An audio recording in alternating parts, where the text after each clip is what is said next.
Assalamualaikum warahmatullahi wabarakatuh. Perkenalkan, nama saya Asyifa Talia Daira dengan NIM 22060162.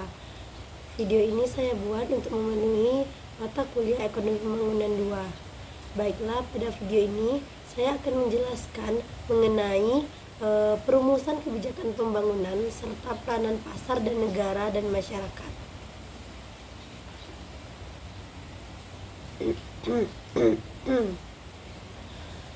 Yang pertama yaitu mengenai perencanaan pembangunan, konsep dan logikanya.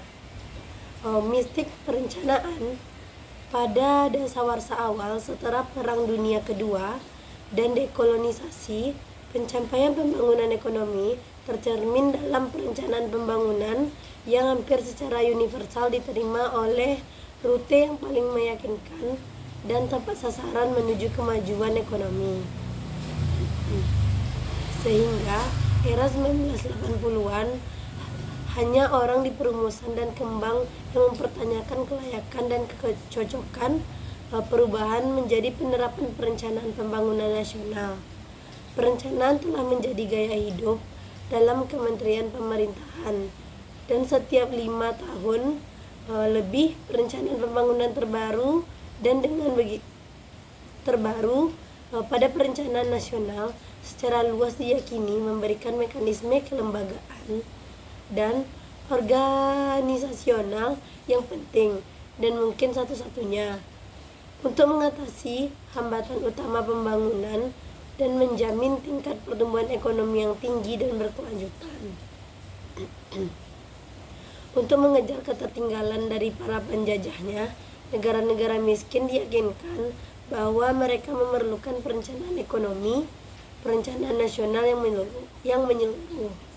Sayangnya, riwayat perencanaan selama ini tidak menggambarkan apa yang telah mereka janjikan sebelumnya. Tetapi, kerangka kerja kebijakan pembangunan yang komprehensif dapat memainkan peranan penting dalam mempercepat pertumbuhan,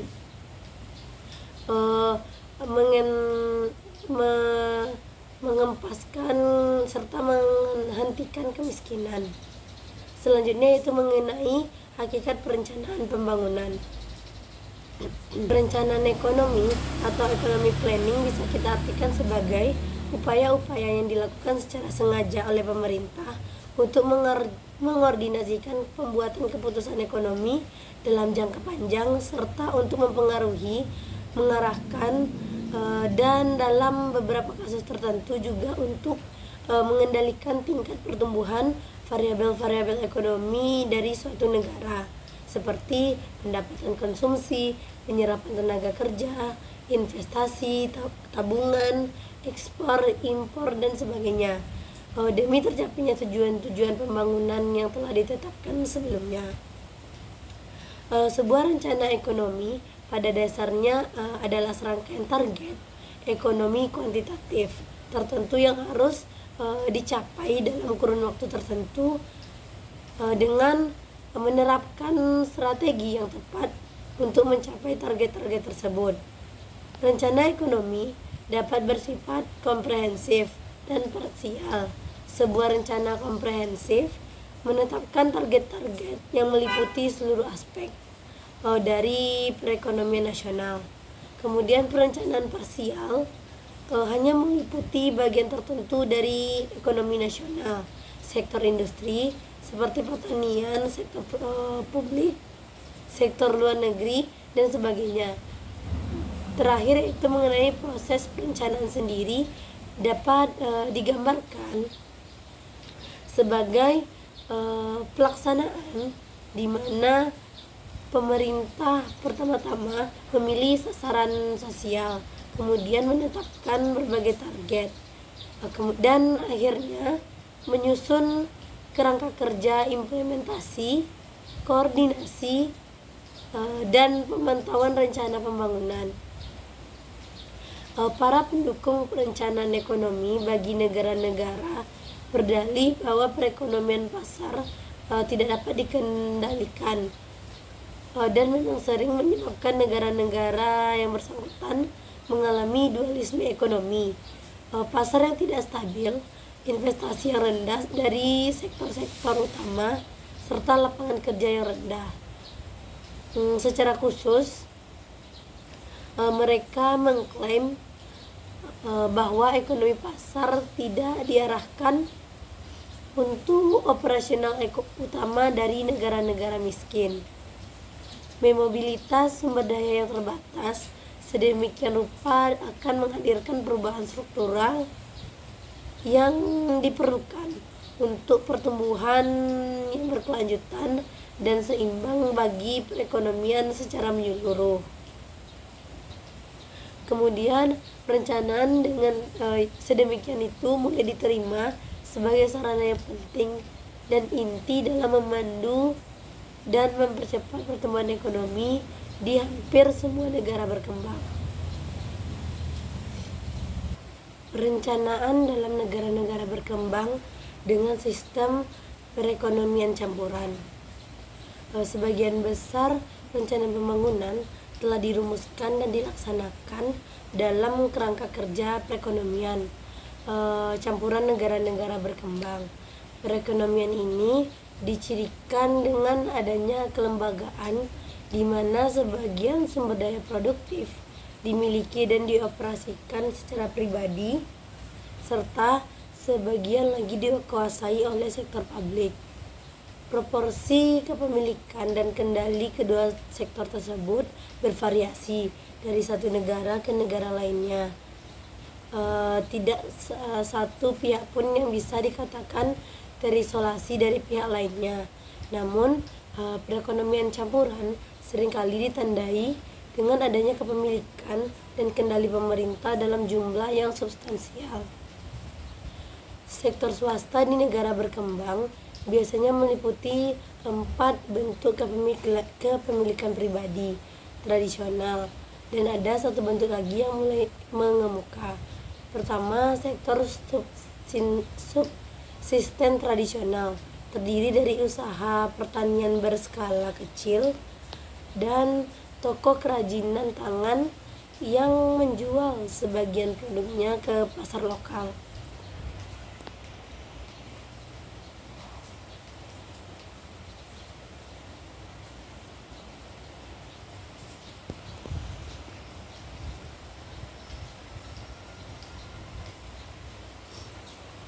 Yang kedua, usaha komersial dan penyediaan jasa milik individu atau keluarga dalam sektor-sektor formal dan informal perkotaan.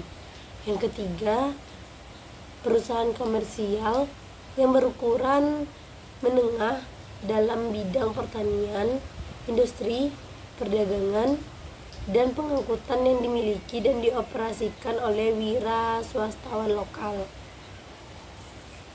Yang keempat, perusahaan manufaktur besar, perusahaan tambang, dan perkebunan besar yang dimiliki asing secara menyeluruh atau sebagian yang mengutamakan pasar luar negeri, namun terkadang dengan penjualan pasar lokal yang substansial. Atau modal perusahaan biasanya berasal dari luar negeri dan sebagian besar dari hasil modal mengalir ke luar negeri.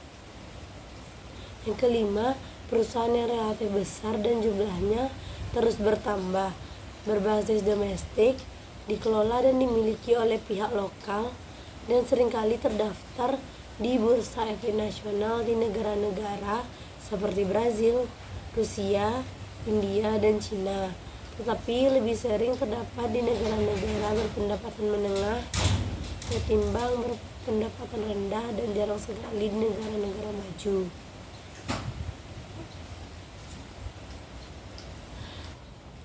Dalam konteks situasi kelembagaan, seperti kita dapat mengidentifikasi dua komponen pokok perencanaan pembangunan dalam perekonomian campuran. Yang pertama yaitu penggunaan tabungan domestik dan keuangan asing oleh pemerintah untuk melaksanakan proyek investasi publik dan memobilisasi dan menyalurkan sumber daya langka ke bidang-bidang tertentu. Diharapkan dapat memberikan sumbangan berarti demi merealisasikan tujuan ekonomi jangka panjang. Misalnya, pembangunan rel kereta api sekolah, proyek PLTA, dan pembangunan infrastruktur ekonomi lainnya, serta penciptaan industri substitusi, impor atau sektor ekspor masa depan. Nah, yang kedua yaitu kebijakan ekonomi pemerintah, misalnya perpajakan lisensi industri, penetapan tarif, serta manipulasi kuota, upah, tingkat bunga, dan harga-harga. Untuk merangsang, mengarahkan, dan dalam sebagian kasus bahwa mengendalikan kegiatan ekonomi sektor swasta guna memastikan terciptanya hubungan yang harmonis antara keinginan operator bisnis swasta dan tujuan sosial dari pemerintah pusat. Dengan demikian, ketika perencanaan pembangunan ekonomi cukup aktif, hampir selalu terdapat keseimbangan antara dua kutub ekstrim, dorongan pasar dan pengendalian sentral, seperti yang telah terlihat dalam karakteristik perencanaan yang disederhanakan dalam perekonomian pasar dan campuran. Logika perencanaan pembangunan.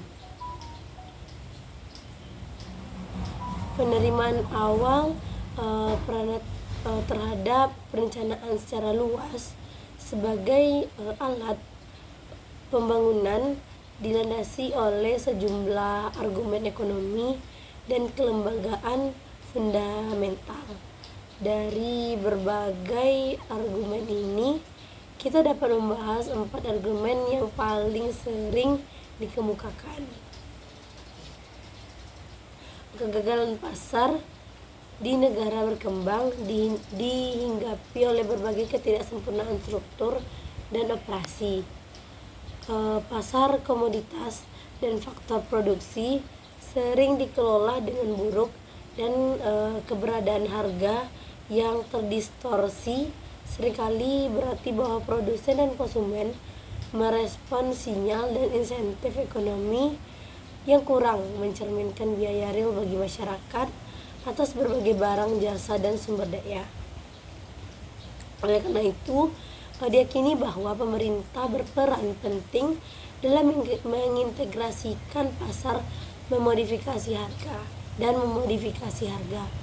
Terlebih lagi,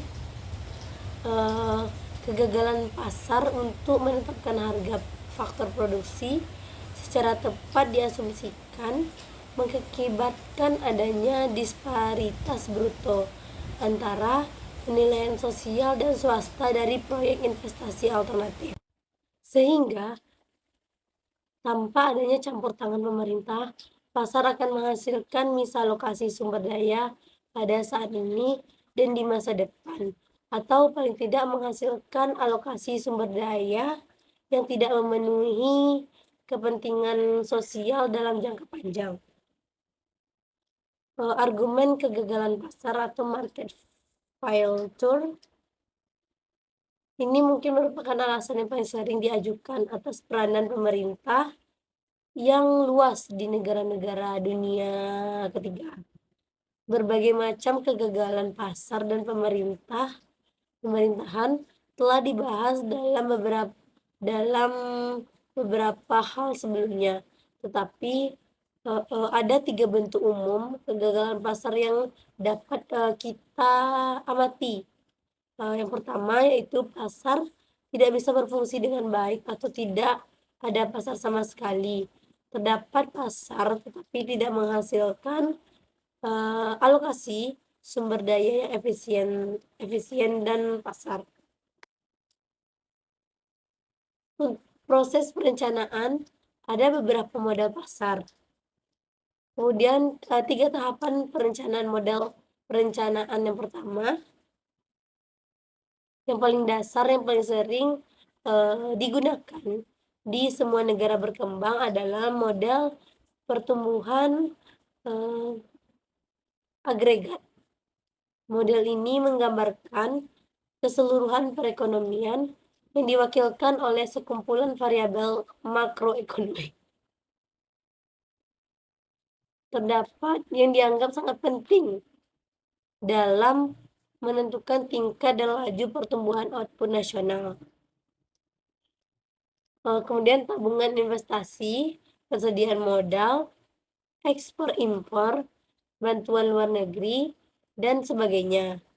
Model pertumbuhan agregat memberikan metode yang paling praktis untuk meramalkan pertumbuhan output dan mungkin juga lapangan kerja.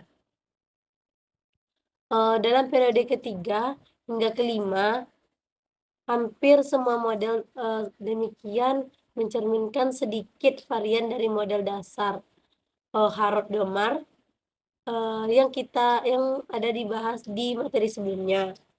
Berdasarkan tingkat pertumbuhan GDP dan rasio modal output nasional yang ditargetkan oleh model Harrod-Domar dapat digunakan untuk merincikan jumlah atau tingkat domestik yang dibutuhkan untuk mencapai target tersebut. Biasanya, jumlah tabungan domestik yang dibutuhkan itu tidak akan dapat direalisasikan hanya dengan mengandalkan fungsi tabungan yang ada, sehingga masalah dasar kebijakan mengenai cara mendapatkan tambahan tabungan domestik atau bantuan luar negeri pun muncul. Yang kedua yaitu model multisektor dan proyeksi sektoral. Pendekatan lain yang jauh lebih canggih terhadap perencanaan pembangunan menggunakan beberapa variasi dari model antar industri atau model input-output, di mana kegiatan pada sektor-sektor industri utama dalam perekonomian saling berkaitan dalam serangkaian persamaan aljabar yang disimultan yang menunjukkan proses atau teknologi produksi spesifik dari tiap industri. Semua industri dianggap baik sebagai produsen dan juga pengguna input dari kata lain, sektor manufaktur, misalnya mesin sektor dan pupuk. Oleh karena itu, dampak langsung maupun tidak langsung dari yang direncanakan atas permintaan produksi suatu industri, terdapat output, lapangan kerja, dan impor dari semua industri lainnya dapat ditelusuri perubahan di keseluruhannya. Dalam bentuk suatu jaringan, ditelusuri bahwa model output input yang direncanakan untuk setiap sektor ekonomi, impor tenaga kerja dapat digunakan untuk setiap kebutuhan bahan. Kemudian ada impor tingkat menengah dengan hasil sebuah rencana ekonomi komprehensif dengan tingkat produk dengan kebutuhan sumber daya yang sama-sama konsisten. Menurut teori yang dibuat, model antar industri berkisar dari model input-output sederhana, biasanya terdiri dari 10 sampai 30 sektor di negara berkembang dan 30 sampai 40 sektor untuk perekonomian negara-negara yang sudah maju, sampai dengan model program lineal atau model analisis kegiatan yang lebih rumit, di mana uji kelayakan atau apa yang dapat diperoleh dengan adanya kendala sumber daya tertentu, serta optimalitas atau apa yang terbaik di antara berbagai alternatif. Juga dimasukkan ke dalam model tersebut. Namun, karakteristik pembeda dari pendekatan antar industri atau industri input-output ini adalah upayanya rencana pembangunan komprehensif yang konsisten bagi keseluruhan ekonomi. Kemudian, analisis input-output sering dikembangkan dengan dua cara.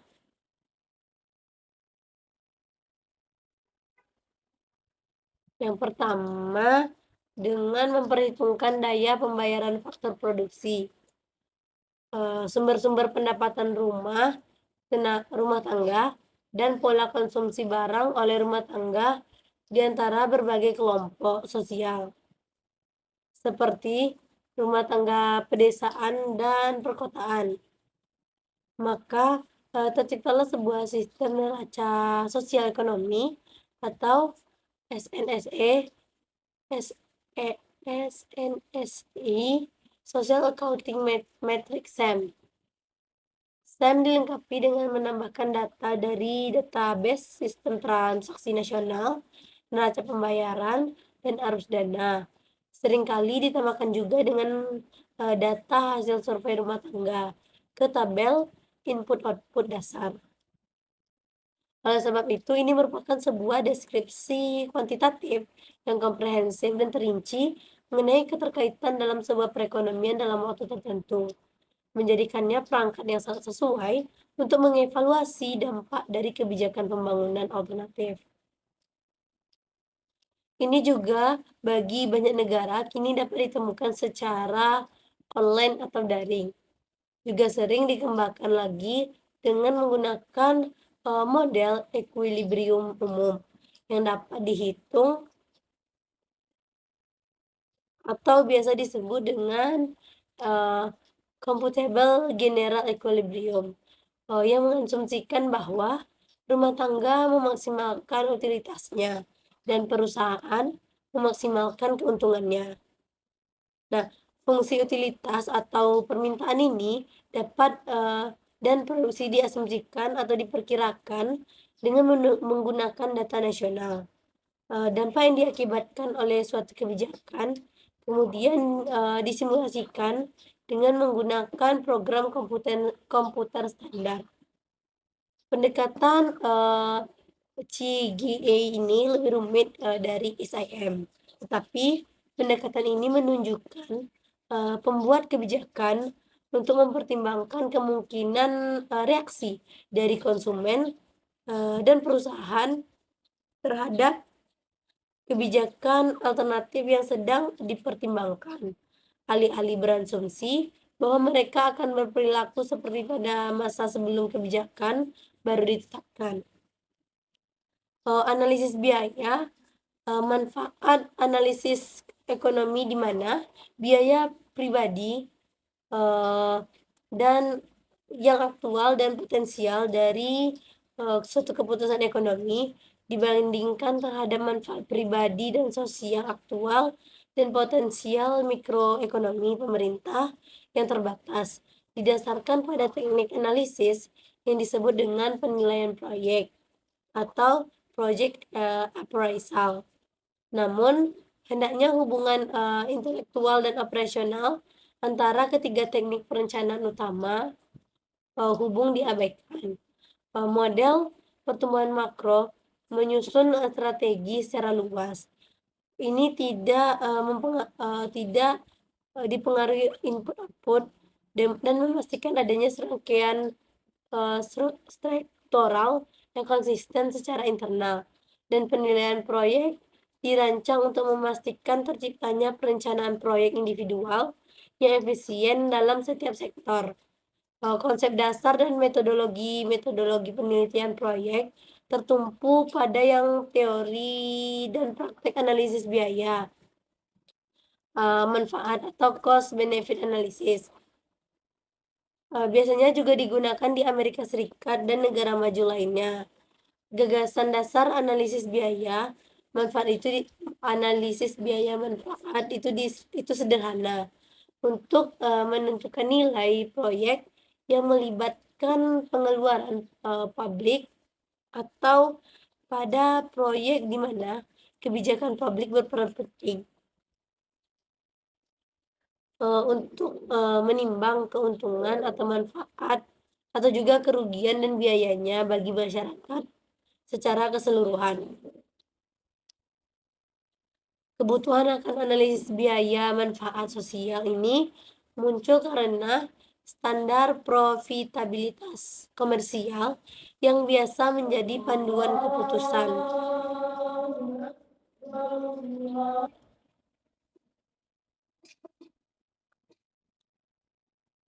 Kebutuhan akan analisis biaya manfaat sosial ini muncul karena standar probabilitas komersial yang biasa menjadi panduan kebutuhan investasi investor swasta, mungkin tidak bisa menjadi standar yang sesuai bagi keputusan investasi publik atau pemerintah.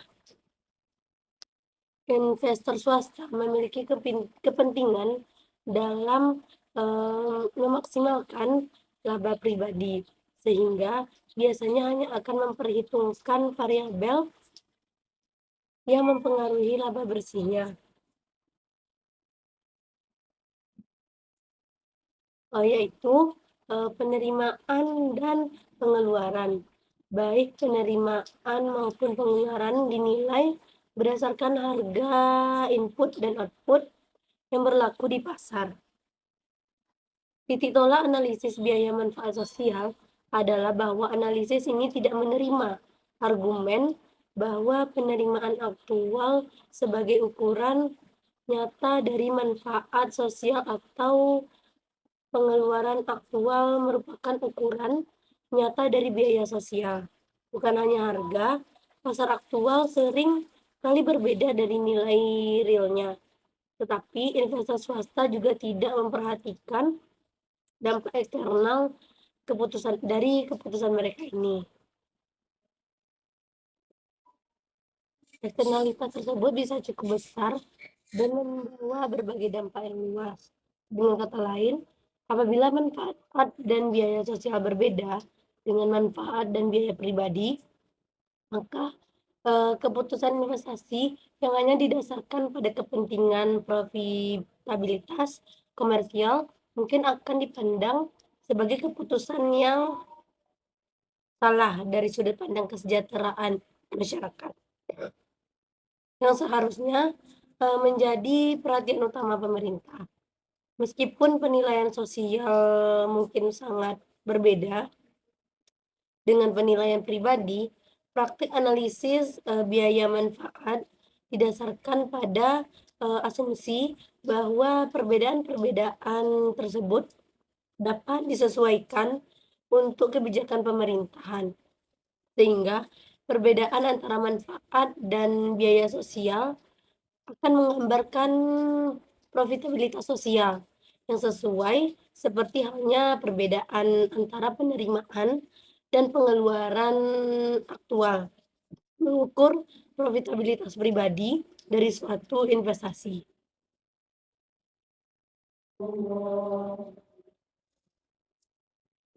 Ada 7 jenis keunggulan komparatif organisasional, tumpang tindih dan saling memperkuat bagi LSM internasional atau nasional atau organisasi lokal seperti federasi organisasi berbagai komunitas. Ketujuh aspek ini diilustrasikan beserta dengan contohnya dalam bidang penuntasan kemiskinan. Yang pertama, inovasi. LSM dapat memainkan peran penting dalam merancang dan mengimplementasi berbagai program yang berfokus pada pemberantasan kemiskinan dan tujuan pembangunan lainnya. Contoh, LSM yang bekerja langsung dengan orang miskin dapat menyusun program yang baru dan lebih efektif yang menjangkau masyarakat miskin yang ditinjau oleh hubungan kerja yang erat. Baiklah, mungkin sekian penjelasan saya mengenai bab 11 ini. Terlebih dan terkurang saya mohon maaf. Assalamualaikum warahmatullahi wabarakatuh.